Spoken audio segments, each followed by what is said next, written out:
સવારે ઉઠે ત્યારે સ્માઇલ આપે. રડવાનું તો આવડતું જ નથી. ડૉક્ટર ઇન્જેક્શનમાં એમ દાંત કાઢે,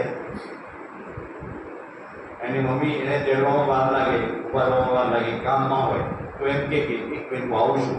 એ બેઠું બેઠું જોયા રાખે, સ્માઇલ કરે, આવશે. એટલે ઘણા ઘરે મારી આવે છે, બેલ મારે ને પછી વાત જોઈએ, અમે ઘરમાંથી પ્લેન લઈને આપણે જઈએ, કમસે કમ ત્યાંથી ઘરે એમ કોઈ ડેલો ખોટવો પહોંચીએ તો વાર તો લાગે ને. ત્યાં સુધીમાં તો લડવડાની બોલાવી દીધી હોય. એ બાળકને સરસ ટ્રેન આપ્યું છે. એ પણ કીધું છે કે તારે મોબાઈલ વાપરવાનો નથી, 15 વર્ષ સુધી મોબાઈલ અડવાનો નથી. આવું એક દીકરી છે, 1 વર્ષની થઈ છે, એને મગજમાં એટલું બધું બેસી ગયું કે આપણે તો મોબાઈલ નહીં વાપરવાનો, પણ કોઈ મોબાઈલ જોતું હોય ને તેનો મોબાઈલ લઈને નાખી દેવાનો. એના મમ્મીને 4 રૂપિયા મોબાઈલ નાખી દીધા પહેલા મારે નીચે. એ દીકરી એ બેન મારા ઉજાગરનો જેનો વિડીયો સાંભળતા, એટલે એની ઘરે હું મળવા ગયો હતો. એ રમતી હતી, હું બોલતો નહોતો, ત્યાં સુધી શાંતિ હતી. પછી હું જેવો બોલ્યો ને એવો તરત જ ઉઠીને સીધી મારા ઘરમાં બેસી ગઈ. એટલે મેં મમ્મી કીધું કેમ? તો મને કે તમારા અવાજને ઓળખે છે, 9 મહિના હાંભળ્યો છે, એટલે ખબર છે કે આ માણસ, આ વ્યક્તિ પરિચિત છે. એ તરત જ મારા ઘરમાં બેસી ગઈ. તો આપણે રૂટીનની અંદર બાળકો કેવા હોવા જોઈએ, કેવા જોઈએ છે, એનું ગર્વ આપણે અત્યારે ગર્વ સંવાદ કરીએ છીએ. મોબાઈલ જોઈને જ બાળક જમે, આ નથી ભાવતું, મારે આ જ ખાવું છે, આવું ન થાય. તો એના માટે શું કરવું પડે? પ્રોગ્રામિંગ કરવું પડે. કેવું પ્રોગ્રામિંગ કરવું પડે? પરફેક્ટ પ્રોગ્રામિંગ કરવું પડે. જો તમે પરફેક્ટ પ્રોગ્રામિંગ કરો 9 મહિના સુધી, એટલે જેટલા મહિના અત્યારથી કરી દો તો ચાલે. 1 મહિનો કર્યું હોય ને કોઈ રિઝલ્ટ મળે છે. અને અત્યારથી જ બધું શીખવીને એટલે અમે કહીએ છીએ કે હવે પછીના જે બાળકો આવે છે ને એ ભગવાને iPhone 15 ફૂલ્લી લોડેડ અને ઓટો એની મેરેજ અપડેટ થયા રાખે. અમે તો બધા જૂના જમાના ડાયલવાળા ફોન છીએ, ચકેડાવાળા. આપણે માગી નંબર મેળવવો પડતો. મને યાદ છે જામનગર મારે ફોન કરવો હોય તો 1 કલાક હતી, ત્યારે માંડ ભાગવો હતો. આજે આંગળીના ટેરવે થઈ ગયું. અને હવે બધા બાળકો એટલા જ ઇન્ટેલિજન્ટ આવે છે, એ બાળકોને અત્યારથી જો તાલીમ આપો બેંકની અંદર, તમારે જેવું જોઈએ છે એવું બાળક શારીરિક, માનસિક, લાગણીથી, ઇન્ટેલિજન્સ, બુદ્ધિથી, મેં સરસ લગાડેલું છે, આપણે જોઈ લેજો, તો ફોટો પાડી દેજો કેવું બાળક, કઈ કઈ એમાં પાવર્સ જોઈએ છે. તો એ જે જ બહાર અને નીકળે ત્યારે એક ચિત્ર ખેંચી લેવું.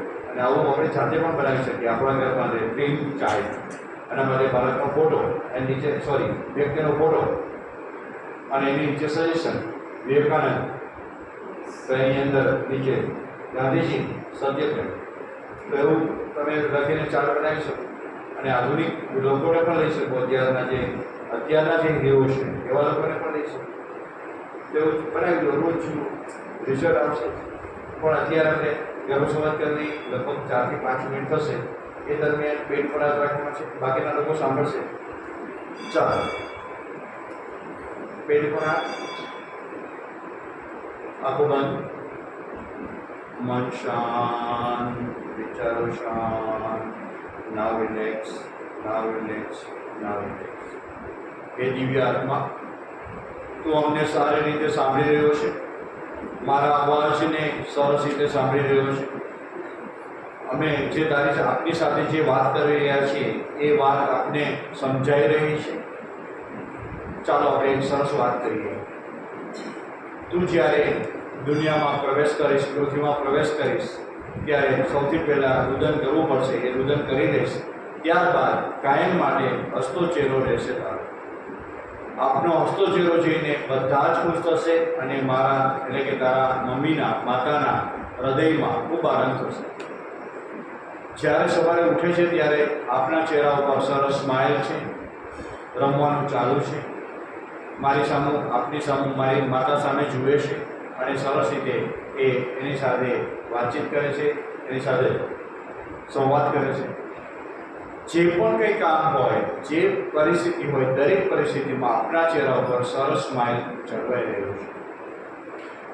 સરસ મધુર મીઠું સ્માઇલ ચહેરાઓ ઉપર કાયમ માટે જોવા મળી રહ્યું છે. યોગ્ય સમયે મોડા થયા પછી જ્યારે જમવાનું હોય ત્યારે ભોજન સમયે યોગ્ય સમયે બધા જમવા બેસતા હોય ત્યારે સરસ રીતે હાથ ધોઈ નખને અંદરથી બરોબર સાફ કરી કાપી હાથ ધોઈ વોશ કરી કપડાથી લૂછી પગ લૂછી અને થાળી પાસે યોગ્ય રીતે પરોઠી વાળીને કે ગોઠવાઈ જાય છે. ત્યાર પછી ભગવાનની પ્રાર્થના કરીએ છીએ, અનાજનો અન્ન દેવતાનો આભાર માનીએ છીએ, બનાવનારનો આભાર માનીએ છીએ. ત્યાર પછી બધાની સાથે જે થાળીમાં પીરસેલું છે એ બધું જ આપને ફાવી રહ્યું છે, ભાવી રહ્યું છે, ગમી રહ્યું છે. સરસ રીતે ખૂબ ચાવીને આપ આરોગી રહ્યા છો, જમી રહ્યા છો. નિરાતે એ દરમિયાન ટીવી પણ બંધ છે, મોબાઈલ તો જોવાનો જ નથી, એટલે મોબાઈલ તો છે જ નહીં, પણ ખૂબ શાંતિથી આરામથી ખોરાકનું સરસ રીતે પાચન કરી રહ્યા છો. જેટલું જરૂર છે એટલું આહાર લઈ રહ્યા છો થાળીમાં અને એટલો જ પૂરો કરી રહ્યા છો. સૌથી પહેલાં થાળીમાં થોડું લો છો, જરૂર પડે તો બીજું લો છો અને બધો જ ખોરાક સવારનો નાસ્તો, બપોરનું ભોજન અને સાંજનું ભોજન યોગ્ય રીતે કરો છો. સ્કૂલમાં જાઓ ત્યારે ટિફિનની અંદર લંચ બોક્સમાં જે આપવામાં આવે છે એ ખોરાક સરસ રીતે ઘરનો બનાવેલો ખોરાક બધાની સાથે એન્જોય કરીને સરસ રીતે આપ આરોગી રહ્યા છો. દર કલાકે યોગ્ય સમયે આપ પાણી પી રહ્યા છો. આખા દિવસમાં 2 લીટર 3 લીટર પાણી જોઈએ તો સરસ રીતે આપ પાણી પૂરું કરી રહ્યા છો, પી રહ્યા છો. આપની જરૂરિયાતો ખૂબ સીમિત છે, બધું જ ફાવે છે, ચાલશે, ફાવશે, દોડશે એ આપને આત્મસાત થઈ ગયું છે. રાતના 10 વાગે બધું જ કાર્ય પૂરું કરીને 10 વાગે ઊંઘવાનો આપણો સમય થઈ રહ્યો છે. સરસ મજાનું હું વાલરડું ગાઈ રહી છું અને આપ 10 વાગે ઊંઘી રહ્યા છો, ઊંઘી ગયા છો.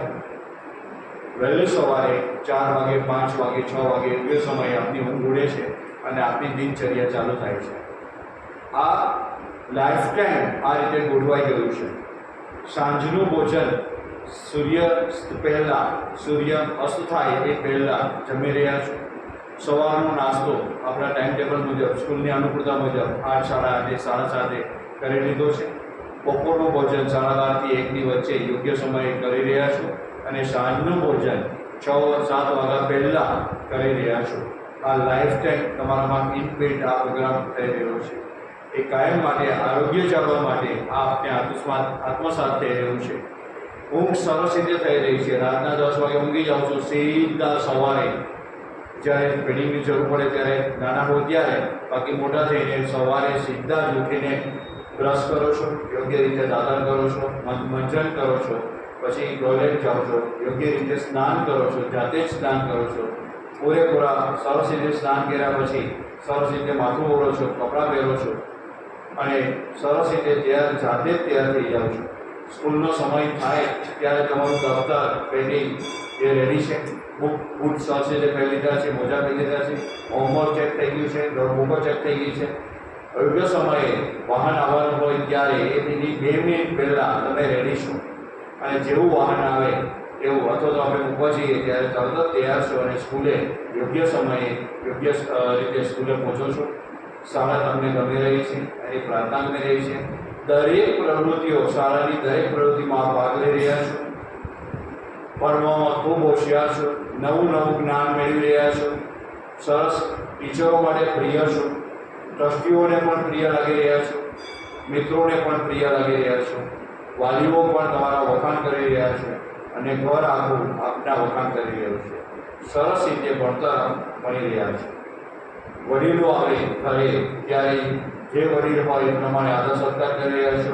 મોટા લોકો હોય તો એને પગે લાગીને વંદન કરી રહ્યા છો, પાણી આપી રહ્યા છો, એમને ખબર પૂછી રહ્યા છો, એની સાથે બેસીને વાતો કરી રહ્યા છો, સ્કૂલની વાત, એમની પોતાની વાત સાંભળી રહ્યા છો, એની સરસ રીતે એની સાથે કરી રહ્યા છો. મહેમાનોનો સરસ રીતે આપને આદર સત્કાર કરતા આવડી રહ્યો છે.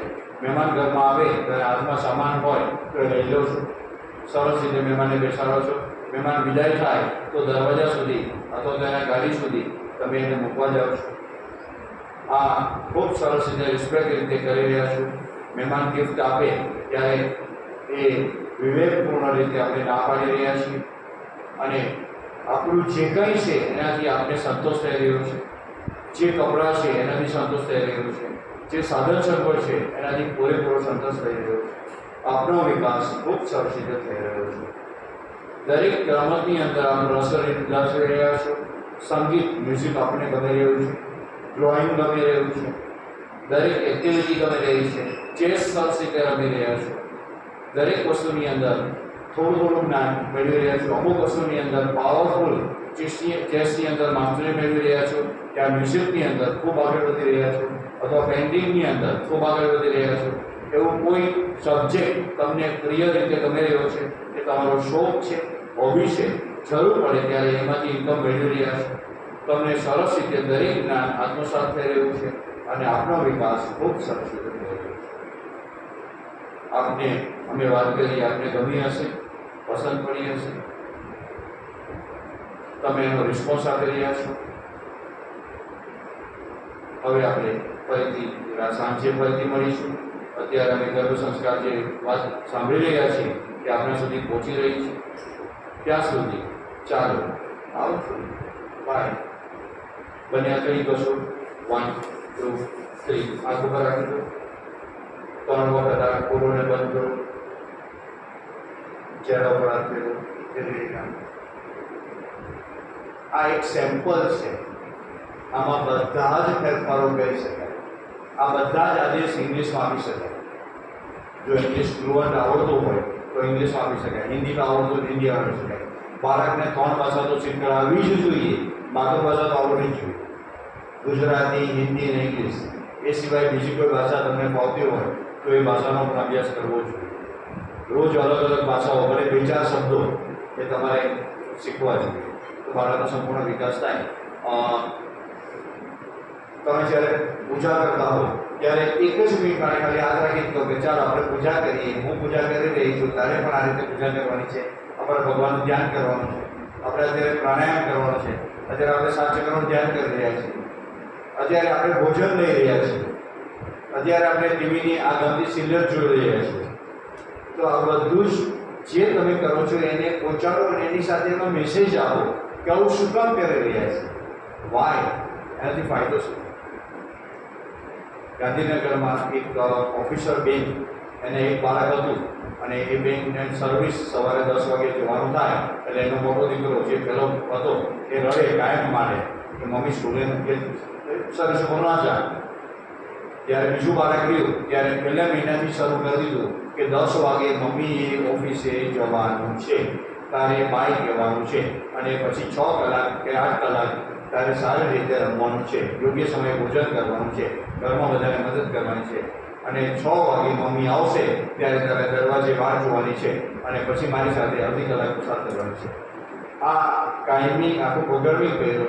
એ બાળક 1 વર્ષનું થયું, દીકરી હતી, એટલી બધી સમજો હતી. 1 વર્ષની થઈ એટલે 10 વાગે ઘરે ઘડિયાળો જોતા નહોતું આવડતું પણ ટિફિન લઈને આવીએ મમ્મી પાસે કે મમ્મી હવે તમારે જવાનું છે સરકાર.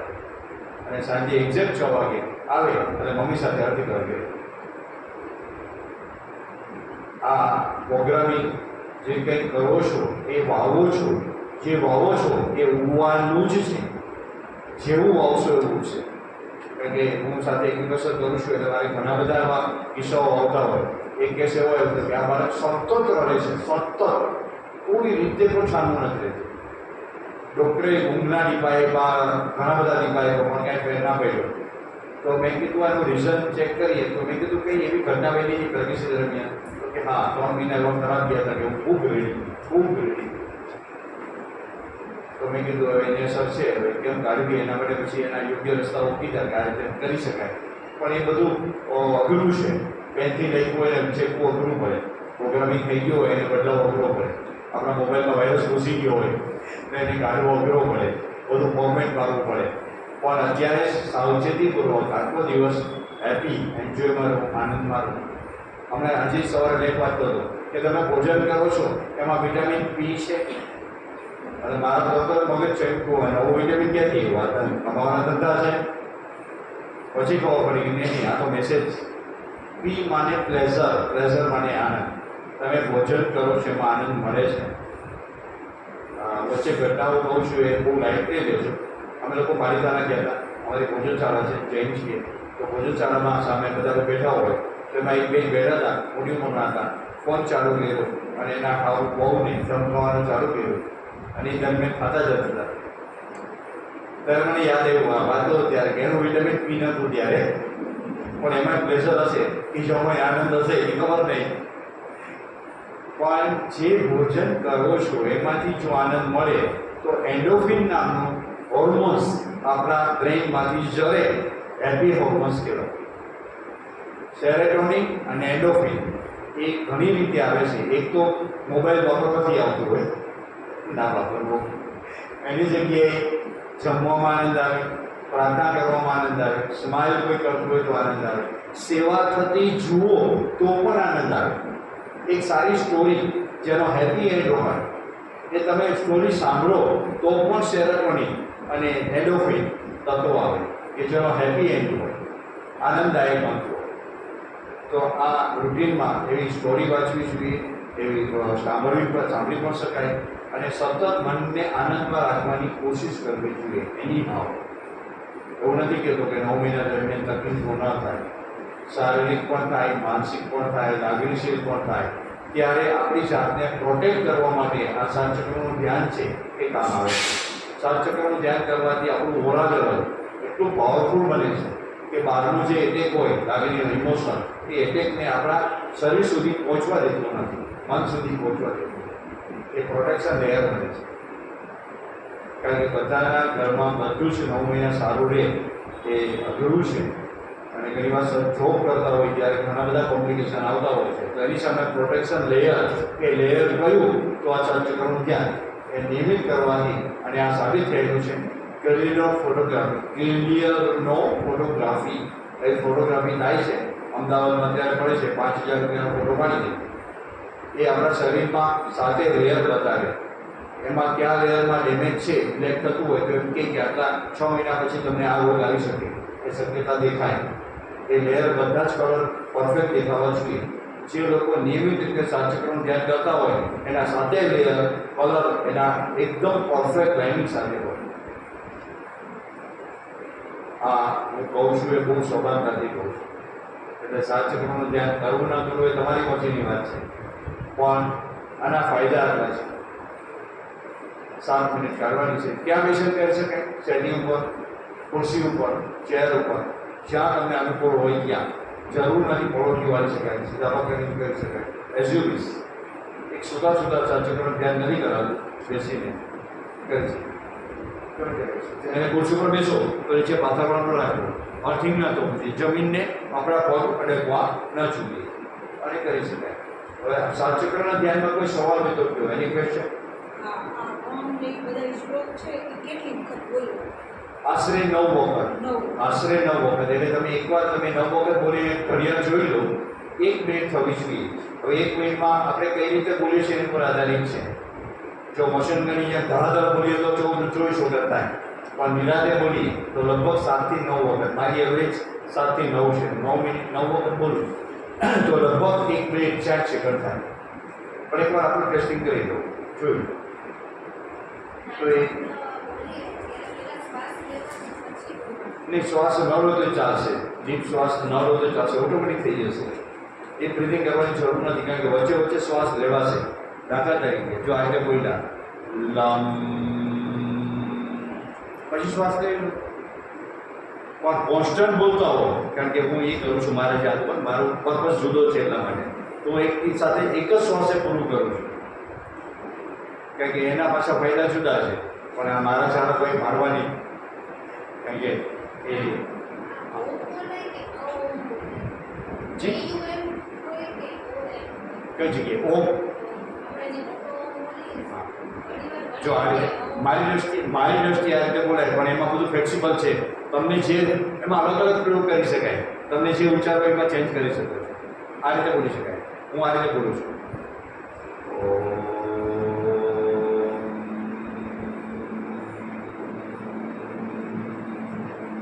એમાં ત્રણેય જુદા પડે છે, બરાબર? એ કરો તો વધારે સારું. બાકી તમને અનુકૂળ લાગે એમ ચેન્જ કરી શકાય. એમાં ડઝન્ટ મેટર. એમાં બહુ મહત્વ. અને હજી એક નવું અમે દઉં કે મોટેથી નહીં, મનમાં પણ કરી શકાય. એને માનસ ચાપ કહેવાય. જરૂર નથી મોઢેથી. ઘરમાં કોઈ સૂતું હોય તો એને ડિસ્ટર્બ ના થાય એના માટે આંખો બંધ કરીને મનમાં લમ બોલી શકાય, જે લમ આપણને સંભળાય બોલી શકે. અને હું ઘણી વાર એટલે કરતો હોઉં છું. હાજી છે જ નજીક, કારણ કે બિલકુલ નહીં. આમાં બધી ભૂલો માફ છે. આમાં બધી ભૂલો માફ છે. ઊંધા મીન્સ આગના ચક્રની જગ્યાએ બીજું મુદ્રા આવી ગઈ, ડઝન્ટ મેટર. બહુ મહત્વ બહુ જરૂરી નથી. આમાં કંઈ પણ ગડબડ થાય તો એનાથી કંઈ નુકસાન થશે નહીં. રેડી? આ આયુર્વેદિક દવા છે, બહુ હાનિકારક, ક્યાંય પણ નુકસાન કરતા નથી. એટલે બિંદાસ કરી શકાય, આમાં કોઈ નુકસાન થતું નથી. પણ એની એક મર્યાદા કહી દો, જે પ્રેગ્નન્ટ બહેનો માટે નહીં, પણ આપણે જે રૂટીનમાં હું અત્યારે કરું છું તો મને અમુક ચક્રો ગમી જાય છે. દાખલા તરીકે આગલા ચક્ર તેમ થાય કે હું 5 મિનિટ જાપ કરું, એ ના કરું. એનું બેલેન્સ રાખવું. 1 મિનિટ એટલે 1 જ મિનિટ, પછી સ્ટોપ થઈ જવાનું. કારણ કે ઘણીવાર ગમે એટલે વધારે કરવાની ઈચ્છા થાય તો ત્યારે ગુરુની હાજરી જરૂરી છે. પણ 3 મિનિટથી વધારે નહીં. હું અત્યારે 2 મિનિટ સુધી કરું છું, પણ 3 મિનિટ સુધી પહોંચતો નથી. દરેક ચક્ર ઉપર 2 મિનિટ બસ કાફી, ઘણું થઈ ગયું. એથી વધારે નહીં. કોઈ વખત મન ડિસ્ટર્બ હોય તો આ ન કરી શકાય નહીં, કરવું જ જોઈએ. મન ડિસ્ટર્બ હોય તો કરવું જ જોઈએ, તરત જ મન શાંત થઈ જશે. ચાલો આ સિવાય હા કોઈ ચક્ર બહુ લોંગ ટાઈમથી બહુ ખરાબ રીતે અનબેલેન્સ ખરાબ જ હોય તો એનું શુદ્ધિકરણ કેવી રીતે કરવું છે? બસ આજ પદ્ધતિ. 7 ચક્રો 1 મિનિટ શરૂ કરો, એની મેરે શુદ્ધિકરણ થશે. એ બધું એની ઉપર છોડ દો. સોપ દિયા તેરે હાથો મેં, રસોઈભાઈ સરસ ગીત ગાયું છે. એટલે આ ચક્રો ઉપર છોડી દો, કારણ કે દરેક ચક્રોમાં પોતાની સેન્સ છે, પોતાની બુદ્ધિ છે અને પોતાની રીતે જ કામ કરે છે. ચાલો આપણે નેક્સ્ટ, આના પછી મારે જવાનું છે. હવે આપણે પ્રશ્ન પૂરા કરીએ. હા, એક પ્રશ્ન લઈ લીધો. વિડીયો મારી વિડીયો જોશો એટલે બધી 2 દિવસ થશે, 2 કે 3 દિવસમાં યાદ રહી જશે. આપણે હજી 2 દિવસ મળવાના છીએ, બરાબર? અને મારી વિડીયો 7 મિનિટની જ છે, એમાં 1 મિનિટ જ છે. એની સાથે તમે લેશો તો ટાઈમિંગ ગોળવાઈ જશે, બરાબર? એમાં હું ઝડપથી બોલું છું, તમે ધીમો બોલી શકો. બધું છૂટ, આમાં બધું જ છૂટ. ભોજન લઈને ન કરી શકાય એટલી મર્યાદા છે. ખાધું હોય પેટ ભરીને તો નહીં. એટલે મને તો દૂધ પીધું હોય તો કરી શકાય, લાઈટ નાસ્તો કર્યો તો કરી શકાય, બરાબર છે? અને મારા ઘણા બધા એવા બહેનો છે કે રાતના 3 વાગે 4 વાગે ઉડી જાય તો બેસીને કરી લે છે. એને કહેવાય બ્રહ્મ મુહૂર્ત, પહેલો બોલ 4 વાગ્યાનો. એમાં જો કરવામાં આવે તો અતિ ઉત્તમ. કારણ કે પ્રેગ્નન્સી દરમિયાન ઘણી વાર શું થાય કે અમુક સમયે ઊંઘ ઉડી જાય તો અડધી કલાક ઊંઘ ના આવે, તો સદુપયોગ કરો લો. 7 ચક્રનું ધ્યાન કરો, કમાન્ડ આપી દો કે 7 ચક્રનું ધ્યાન પૂરું થાય છે અને મને 10 ઘસાટ ઊંઘ આવી રહી છે. જેવા ચક્રો પૂરા કરો તરત જ ઊંઘ આવી. આ બધા રિઝલ્ટ આપણી રીતે ધારીએ ત્યારે ધારે તેવા મળી શકે. એટલા માટે કીધું કે આજે હું તમને શીખડાવું છું, પછી વાક્ય કેમ બનાવવા એ તમારી પર છોડી દઉં. મને વળગી રહેવું જરૂરી નથી. હું કરું એમ જ કરવાની જરૂર નથી. આમાં બધા જ પ્રયોગો માન્ય છે. એટલે એક વખત સવાર મોર્નિંગમાં નહીં 24 કલાક અતિરેક. એક વ્યાખ્યા પૂછી હતી બોસ, સુભાષચંદ્ર બોસ એ ઇન્ટરવ્યુ દેવા ગયા હતા ત્યારે IAS ઓફિસર એના માટે. ત્યારે એને ક્વેશ્ચન પૂછ્યો હતો કે what is definition of poison? ઝેરની વ્યાખ્યા શું? એક જ શબ્દ છે, મોર ધેન, અતિરેક. કોઈ પણ વસ્તુનો અતિરેક નુકસાનકારક છે. અમૃતનો પણ અતિરેક નુકસાનકારક છે. દૂધ સારું પણ 5 લીટર પી જાવ હોસ્પિટલ જવું પડે. ચાલો હવે આપણે ઉર્જાના રૂમનું ધ્યાન કરવાનું છે. આ ઉર્જાના રૂમનું ધ્યાન ની શરૂઆત મેં કરી છે, એટલે મારી શોધ છે એવું કહેવાય. થોડુંક શીખવું તો થોડું પછી મારી રીતે મિક્સ કર્યું, એટલે ભેળ બનાવી જે બધાને ફાવતી હોય. તો આ ઉર્જાના રૂમનું ધ્યાન એટલે શું? એમાં એક સરસ જોશ એ છે કે અમે લોકો 12 સાયન્સની દીકરીઓ, જૂનાગઢમાં 300-200 દીકરીઓ 12 સાયન્સમાં હોય ત્યારે સ્ટ્રેસ બહુ હોય અને હોસ્ટેલમાં રહેતી હોય એટલે રોજ 108 બોલાવવી પડે, બે ચાર તો પડી જ જાય બીમાર થાય ને. તો એ લોકોએ મને કીધું કે તમે આવો ને 7 દિવસ ધ્યાન કરાવ્યું અમે તો બીમારી પડવાનું, જે બીમાર પડવાનું હતું એ ઓછું થઈ ગયું, બંધ. એ દરમિયાન અમે નાના બાળકોને આ કરાવતા 7 ચક્રનું ધ્યાન ને પુસ્તક મુદ્રા, 7 ચક્રનું ધ્યાન અને ઉજાગરનું ધ્યાન, એ ત્રણેય સાથે કરાવતા. તો એનાથી ઘણું બધું સારું રહ્યું, લોકોને સ્ટ્રેસ ઓછું કર્યો, માર્ક વહીતા, સીધી પરીક્ષા કે નીટની પરીક્ષા સારી ગઈ. પણ એક દીકરી 7મું ભણે એ મળવા આવી, મેડમને કે તમારો ઉર્જાનો રૂપ જોવો છે, તમારો ઉર્જાનો રૂપ જોવો છે. તો મેં એને સમજાવી કે ઉર્જાનો રૂપ ના દેખાડાય, એ ન વાસ્તવિકમાં નથી, નોટ રિયાલિટી. તો કે ના એવું ના કરો, મારે જોવો જ છે, તો શું કામ ના પાડો? મેં તો લઈ જા, આપણો ઉતારો છે ને એ રૂમ બતાવી દે. ગેસ્ટ રૂમ અમારો હતો એને બતાવી દે, ત્યારે સંતોષ થઈ ગયો, બહુ જોઈ લીધો. રિયલમાં ઉર્જાનો રૂમ એટલે શું? નોટ ફિઝિકલ રૂમ, આપણો બેડરૂમ કે આપણો રૂમ નહીં, આપણા બ્રેઇનની અંદર. બ્રેઇન એટલે નોટ મગજ, મન, માઇન્ડ, સબકોન્શિયસ માઇન્ડ ને કોન્શિયસ માઇન્ડ, જાગૃત માઇન્ડ ને અજાગૃત માઇન્ડ. તો સબકોન્શિયસ માઇન્ડની અંદર એક એવો રૂમ બનાવવાનો છે. આનું એક એક્ઝામ્પલ આપું. અત્યારે બધા સાંભળો છો, લગભગ બધા સાંભળો છો, પણ એમાં ક્યારેક વચ્ચે આપણે જાત્રા કરવા બી જઈએ છીએ. તો આપણે જઈએ છીએ, આપણે તો અહીંયા જ છીએ, આપણે જઈએ છીએ, એ જાય છે કોણ? આપણું મન. એ મનની અંદર ઉર્જાનો રૂમ બનાવી શકાય. આ ઉર્જાનો રૂમ આપણો પોતાનો પર્સનલ અને પ્રાઇવેટ હોય, કે જેમાં તમે ખાલી એક જ વર્ડ્સ બોલો, પાસવર્ડ. એ પાસવર્ડ નક્કી કરવાનો છે. એ પાસવર્ડ જેવો બોલો એવો ઉર્જાના રૂમમાં તમે ચાલ્યા જાઓ. માનો કે બહાર બહુ ઘૂંઘાટ થાય છે, જબરદસ્ત અવાજ છે, ડીજેનો અવાજ છે, શાંત થતો, તો આંખો બંધ કરીને ઉર્જાના રૂમમાં આવી જાઓ. બહાર ગમે એવી ઝળવળાટી પોતી હોય તમે સ્પર્શે નહીં, કારણ કે હું એનો ઉપયોગ કરું છું. અત્યારે તો ઉર્જાના રૂમનો મલ્ટીપર્પઝ ઉપયોગ કરું છું. મલ્ટીપર્પઝ એટલે મારી સામે પેશન્ટ આવ્યું હોય, એ પેશન્ટનું સોલ્યુશન ના મળતું હોય તો આંખો બંધ કરીને જઈ આવવાનું અને પૂછી આવવાનું. એટલે ત્યાં હોટલાઇન છે. હોટલાઇન એટલે આપણે ફોન ઉપાડીએ, બધાનો હોટલાઇન હોય છે, અહીંથી ફોન ઉપાડીને અમેરિકાના ફોન સીધો ફોન ઉપાડે અને હોટલાઇન કહેવાય. એટલે આપણે ફોન ઉપાડીએ ઉપર પરમ તત્વ જેને જે કંઈ નામ આપો એ વાત કરી શકે, કરે, અને આપણે પૂછીએ એનો જવાબ મળે. આ મારું પોતાનું છે, પણ તમે એના બધા ઉપયોગ કરી શકો છો. આપણે અત્યારે ઉર્જાના રૂમનું ધ્યાન કરવા માટે, કારણ કે ધ્યાન બહુ અઘરો શબ્દ છે ને બહુ અઘરો બનાવી દીધો છે. ધ્યાનમાં બેસવું ને આંખો બંધ કરવી ને આમ સ્થિર રહેવું ને હલવું લઈને આવું કરીએ ત્યારે એક જ વસ્તુ આવે, ઊંઘ ચડી જાય એવું. એટલે આ ધ્યાન એ સાચું હશે મને ખબર નથી, પણ હું જે માનું છું એ ધ્યાન શું? તો કે કોઈ પણ એક જ વાત ઉપર, કોઈ પણ એક વસ્તુ ઉપર તમને ગમતું ગીત છે, એ ગીત તમે એની સાથે એક વય થઈને ગાઓ ને તો એ ધ્યાન જ છે. જમવા બેસો ત્યારે જમવાના ખોરાકની સાથે તમે એક લઈ થઈ જાઓ, એના ટેસ્ટને માણો, એ પણ ધ્યાન છે. ઇવન નાવા જાઓ અને કપડું લઈ, હવે તો પ્રેગ્નન્સી દરમિયાન ના તમને ખાસ કહી દો, સાબુનો ઉપયોગ ન કરો, કોઈ પણ સોપ ના વાપરો, તો એની જગ્યાએ ક્યાંથી ના લો. તો આજે એક મેસેજ મૂકી દઈશ, એ પાવડર ઘરે બનાવી લેવો, સ્નાન બ્રશ પાવડર ઘરે બની જશે. એ પાવડર અને પાણીમાં મિક્સ કરી અને કપડું મોરી અને કપડાથી નાહી લેવું, અથવા તો ન બનાવવું હોય પાવડર તોય ચાલે. એક ભીનું કોટન, સોરી ખાદીનું નેપકિન, ઝાડું નેપકિન, એને પાણીમાં બોળી દો અને એનાથી ઘસીને સ્નાન કરો એટલે બધી ડેડ સ્કિન નીકળી જશે. અત્યારે ઉનાળામાં સાબુનો ઉપયોગ કરવો જોઈએ નહીં, કારણ કે સાબુના કોણ એમાં ભરાઈ જાય એટલે પસીનો ના આવે તો ચામડીને રોગ થાય.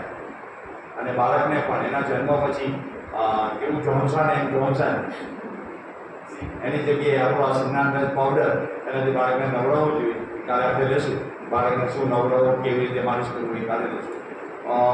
હવે આપણે ઉર્જાના રૂમનું ધ્યાન કરવા માટે એક પાસવર્ડ નક્કી કરવાનો છે. પાસવર્ડ માને શબ્દ, એવો શબ્દ કે જે આપણને ગમતો હોય, જે આપણને પ્રિય હોય.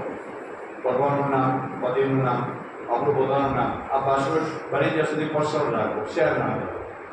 પછી એવું લાગે કે આ પાસવર્ડ આપણે બદલાવવો છે, જામતો નથી, તો બદલાવી શકાય, એમાં વાંધો નથી. પણ બને તો ન બદલાવો તો સારું, કારણ કે એક જ શબ્દ ઉપર તમે જ્યારે એની પર કેન્દ્રિત થાવ છો ત્યારે એ શબ્દમાં પણ શક્તિ આવે છે, ઉર્જા આવે છે, એનર્જી આવે છે. એટલા માટે આપણે ગમે ત્યારે ફોન કરીએ ત્યારે ઘણા લોકો ટેવ હોય છે, હેલો, મને ટેવ છે, પણ અમુક લોકોને ફોન કરીએ ને હેલો નહીં બોલે, જય શ્રી કૃષ્ણ, તો એનો પાસવર્ડ છે. એક શબ્દ નક્કી કરવો કે જે આપણા મનની અંદર આપણા રૂમ સુધી પહોંચવા માટેનો એક કોડ કે જે આપણે મોબાઈલને આપણે આપીએ. મોબાઈલમાં પણ હોય છે ને કોડિંગ. હવે મોબાઈલ તો પૂરો હોય છે પણ મોબાઈલમાં આપણે કોડ નાખીએ તો અંગૂઠાની છાપ મારીએ. પાસવર્ડ આ એક શબ્દ ત્યારે નક્કી કરવો. ચાલો નક્કી થઈ ગયો છે, હું માની લઉં છું. હવે તમારે શું કરવાનું છે? ફક્ત ને ફક્ત સાંભળવાનું છે. જે લોકો પાસે મોબાઈલ હોય, મારો છે એને થોડીક વાર માટે એવો બનાવી દે કે રિંગ ન વાગે. કારણ કે વચ્ચે કોઈની વાગી જાય તો વાંધો નથી, એમાં કંઈ ગુનો નથી. ઓછી રહી ગયો હોય ને વાગે તો વાગવા દે.